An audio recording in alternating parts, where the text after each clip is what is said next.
Hi guys, Dr. Drwendydearborne here from the Laws of Attraction in Action and Food Beyond Its Nutrition. Well guys, did you miss me? Did you miss me? Today is day 356 of our whole food plant-based eating experience. We've actually been out of town and had some, family tragedies, etc, etc.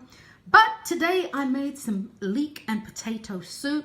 Guys, I had to taste the sample. How's it tasty? Oh baby.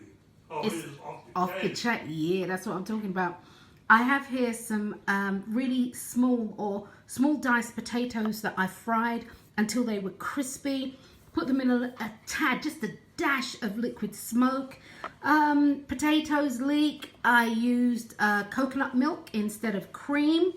And some chives, a little bit of paprika. And guys, this is a very, very simple dish. Yum, yum. The recipe's below.